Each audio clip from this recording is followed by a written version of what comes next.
Well, we're talking now to David Rashliegh, who is a real Troon man. David's mother was a Trevarthen, and the Trevarthens were living in the Troon area way back in Tudor times, so their family really were well established in the village. And David's going to tell us a little bit about his upbringing in Troon, and probably talk a bit about sport and the chapel and the tea treat and so on.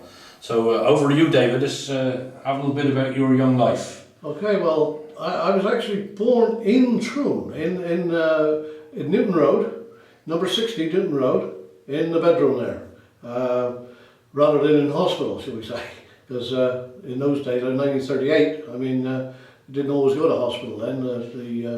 I think sister used to come around, and there was a sister, we call them sisters, who lived down in Badara Street, down in Rashliegh Road there.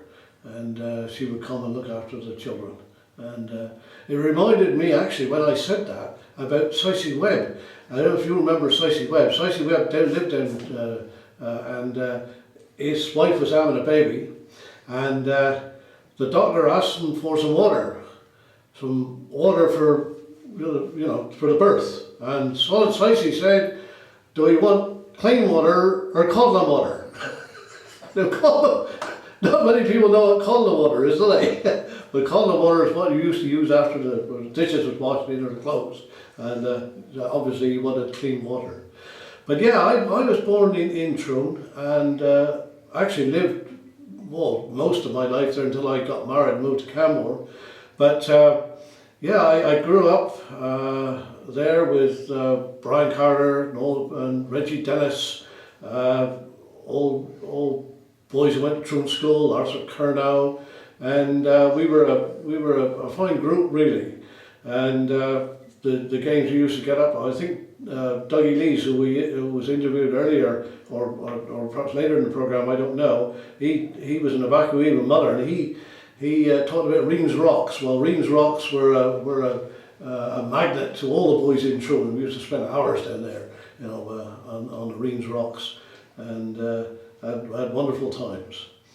I mean, in those days, the road from Troon now is direct, straight down through from the village, right down past the garage, up past the cemetery. But it used to wind in and out and down around Marshall's, and then it would take a sharp turn. It's all been straightened out now, all different now. But in those days, we lived right opposite a bus stop called Cock Shop.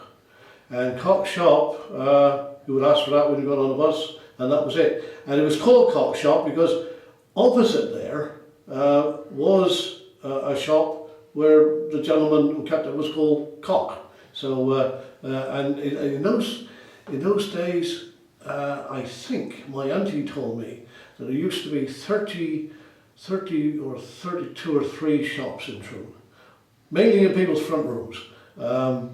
Very small shops, but nowadays I don't think there's more than 1 or 2, and the supermarkets have taken over everything. So just a sign of the times, I suppose. But yeah, in those days we would catch the bus, and of course Holman's was the main employer. Holman's would have buses running at lunchtime to and fro, double-decker buses full of workers from Holman's come up and then back to Canmore after their lunch. However, there was a lady, Mrs. Dinnerwoman, who used to deliver pasties to the workers down at Holman's, and I think she was called Sedgman. And I always remember she used to have a big pointed hat, a bit like a witch, and used to carry the pasties down. Everybody would bake the pasties, get them ready for 11:45, and off she would go with donkey and cart and take them down to Almonds. But they were great. That was great stuff. I think Dougie mentioned Sunday and the chapel, and as David mentioned, mother was a big chapel woman, and as was Granny. And when they had to fetch water in Troon, you never fetch water on a Sunday.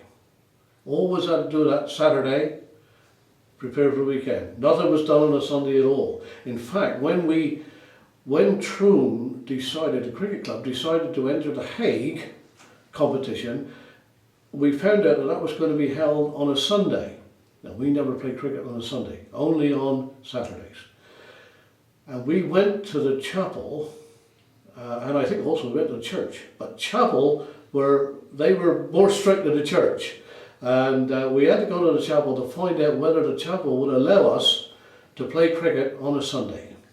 And fortunately for us, they did. And as you know, in the history, we went to Lords and we won the village competition at Lords. So you know that was something that we can thank the chapel for, really. And we were quite successful with that. But cricket in those days and these days is completely different. As a boy, I remember going down to the cricket field, and we would often play in the rectory, which was next door to that, because we weren't allowed to play. We weren't allowed in the nets. They had all nets down there, but compared to nowadays, on the grass, and the men were practiced down there. The boys were not allowed there. And there was a character called Caps Martin. Caps Martin. He used to make herby beer. And Caps would take his herby beer down to the cricket field on Saturday, and he would be sitting up in the old pavilion, not the new pavilion as you see now, which is quite palatial, but the old pavilion had a galvanised roof and wooden. It was wooden basically, and I always remember some of that. Caps Martin would sit there on top of those steps, and any boy that ventured near that pavilion, if he hadn't put his hand, he would get a crack with a walking stick. And you wouldn't dare go near that pavilion. You boys, we would play up against we had a small roller, that was our wicket, and we'd play up against the top edge. And that's where we learned our cricket. We spent hours down there, hours and hours and hours. Never get Brian Carter out. Brian Carter used bat all evening, and we'd be pulling it, and then he'd never get out. And he used to have to retire. But he was all right, We Brian would retire, he was okay. But then, nowadays, they got everything. They got coaching, they got nets, hard tracks, they even got a artificial wicket on the square. Everything's done for them. I wonder if they're any better than we were. I'm not sure they were, but that's the way it is, I suppose.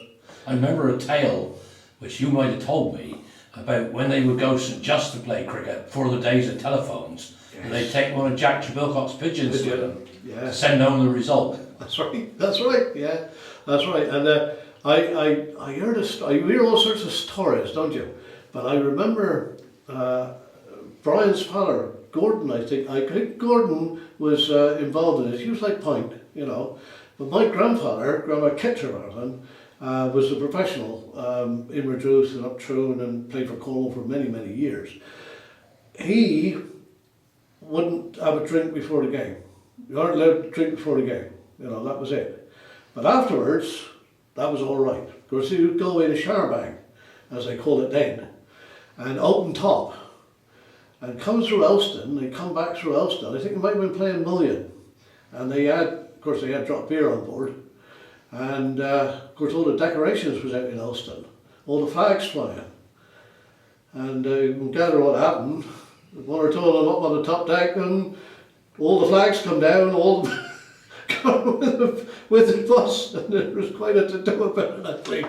But it was all in fun, I suppose, in a way, with men, boys, whatever. But I think Gordon was involved in that one, I'm not sure. But anyway, in those days it was true. I mean, and they used to, in fact, the pigeon used to come back half time. Tea time, he would be sent back home, and Jack would then come out with the news round Troon, because it was a religion up Troon. Cricket was a religion. And after the game, on a Sunday morning, down by Basenka's barber shop, I think there was a low wall there. I'm not sure, there might have been a seat there as well. But there would always be a gathering of the men, not the players, the men, to talk over the game on a Saturday, and a big inquest, who did what and who did this and did that, and so it was great stories. And I always remember somebody saying to me once that Little Man he was called. Little Man was Cecil Floyd.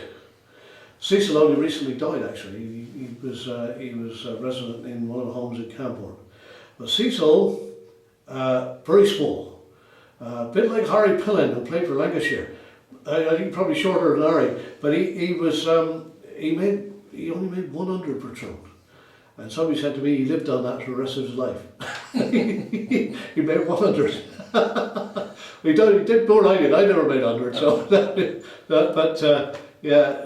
Cecil Floyd. They were characters in those days. Fantastic characters. To Doug Lees today.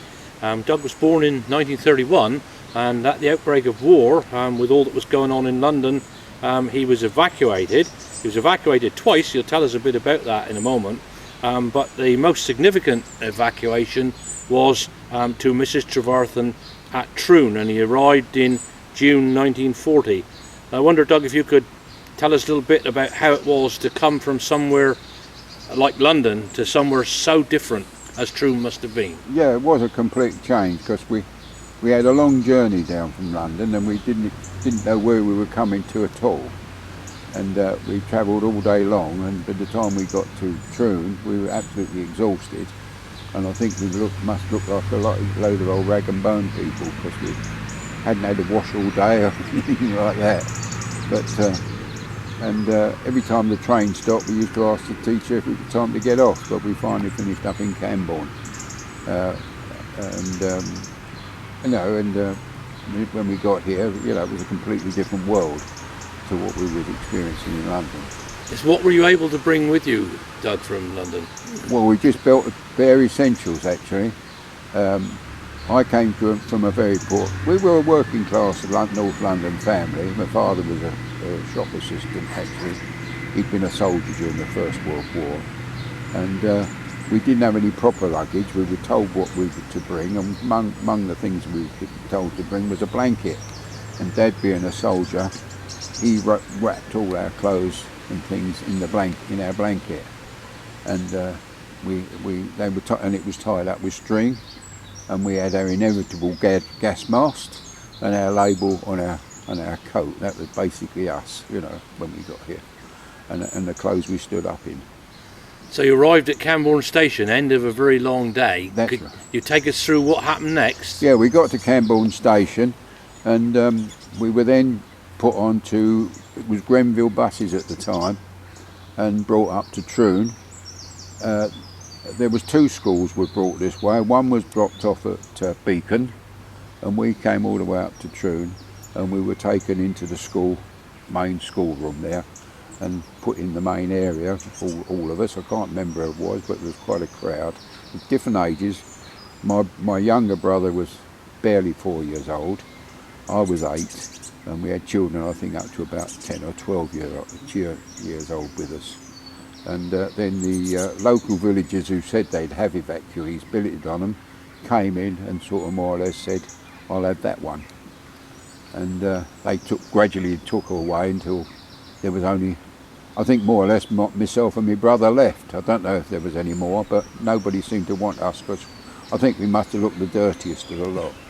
Anyway, and of course there was my younger brother as well, and we didn't want to be separated. And one of the sort of billeting officers, I suppose that's what you'd call him, came in and said, I know there's Mrs. somebody up in the village will said she'll have a couple. And he grabbed our parcel of food, of clothes, and took us down through the village, where it was a nice hot evening, June evening, and as everybody was hanging on their gates as we walked through the village, sort of saying where you're taking him, sort of thing. And we finished up in the town square in the centre village, and he knocked at a door there, and some old lady, I don't know her name, came halfway to the door, and he sort of said, well, we've got these two lads, will you have them, sort of thing, and she sort of refused to take us. So we were then sort of gathered up the bag and took us back through the village again with everybody hanging on the gates. And Mrs. Trevarthen was one of them. When we got to past her house, she called out to the man who was helping us, and he said something to him, and she said, "I'll have him." And so we were sort of bundled into Mrs. Trevarton's house, where we were sort of immediately looked after.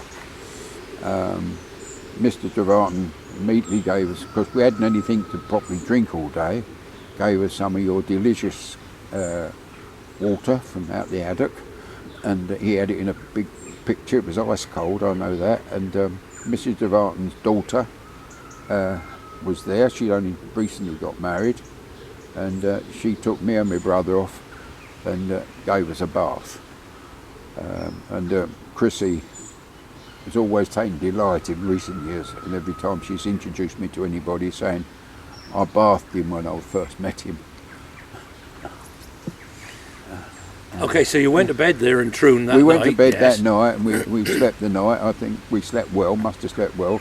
But my mother had given me a postcard to send back home as soon as I got here, to let us know it was all right. And of course I'd noticed when we got off the train at Camborne that there was a sign saying 310 miles to London. And so I put that in the postcard. We didn't know where we were, but we were 310 miles from London. We didn't even know we were in Cornwall, actually, because we hadn't been told. So next morning you wake up and you are in Cornwall. Yeah. You're in a little village in Yeah. Cornwall. What are your first impressions when you get out and about? Well, it was a complete strange place to us, I suppose. I can't remember much of it about it. I know there was a different world. Mrs. Trevarton lived a different way to what we did in London. It was a completely different type of house. We lived in a Victorian terrace house in North London, and of course this was a sort of rural house. We didn't have a bathroom or a bath in London where we lived in London, and I thought it wasn't much different when we got here from that point of view. But I think there was a bathroom because we had the bath, so there must have been a proper bathroom. But I know there wasn't proper laid on water. And one of the jobs I got after I got here was to always keep the water supply, which was taking the stone pitcher that they had down round to the corner, round down to the haddock, and getting it filled up periodically for them. One of the other things was they had a loft building, like a barn, at the end of the garden, which we immediately took over and played in. And one of her grandchildren, Eric, who I still meet occasionally, came and played with us and made friends with us. So we immediately made friends with the local children, and we got on very well with them. So you were made very welcome really by everyone in Troon? Yeah. Did you go to school immediately, or did you have a day or two? Well, they had to sort out the school. I don't know how long it took them, but we didn't go to a school full time. We brought our own teachers down with us. We didn't use the local children's teachers, but we had to share the schoolhouse, and because there were so many of us and the local children, we only went to school every other day. And in the middle of the schoolhouse, if I remember rightly, there is a sort of general hall, and we had two classes in the middle of this hall, one at either end. And our teachers, as I say, we used to go, say, Mondays, Wednesdays and Fridays one week, and Tuesdays and Thursdays the next week, and the alternate all through the time we was here, like that. Now, you didn't go to school all the time because you had leisure time. Oh, we had leisure time. We had played, we played with the local children. One of the spots we used to like to go to play was a place I believe you called Arenes. Yes. We used to go down there, all the crowd of us, and there were some big rocks in the middle, I remember rightly, and we used to climb about all over these rocks. And the popular thing we all made bows and arrows out of the local trees, and had sort of fights with the bows and arrows, I suppose you would call it. And when you were in London, obviously you were very close to the war because of bombing and things like that. Was there any sense in Troon that there was a war on? Was there anything that told you there was a war on? Well, Mrs. Trevarton had a chalet down at Hale, and we used to go down there some weekends, and for leisure, us and her family. And there was barbed wire all along the beach. I remember sort of crawling in and out this barbed wire as children. The other thing was when my mother came down, I haven't told you about that, have I? She came down in the September, in the middle of the Blitz, because my younger sister was born in the middle of the Blitz, and she came down. And anyway, when she came down, we used to go down to St Ives occasionally, and I remember being on the quay there one day when someone who'd been, a merchant ship had been sunk out in the Atlantic. They brought some of the survivors in, off the boats onto the quay, and I remember seeing them coming all soaking wet and being brought up the quayside there. Mm-hmm. And you obviously got very fond memories of Mrs. Trevarthen and her family, but can you remember any other Troon people that made an impression on you in those days? Well, Mrs. Trevarthen had a big family, and I think most of our time was spent going from aunts and uncles, and seeing all of them. I can't remember much about the local family. My mother, when she came down, went and lived with somebody in, is it Pendarvis Road? Pendarvis Road. She lived in somebody there opposite the stream there, and of course we used to go round and visit her. I can't remember the people's name. It was an elderly woman. We used to go down there and visit her there, and we got to know them there quite regularly. And I think the other thing was we used to go over the cricket pitch and play quite a lot. And we had a local recreation ground down there, didn't we? We used to go to this church down there. They used to show films for us in the church. I remember seeing a film about the climbing Everest in the church hall down there one time.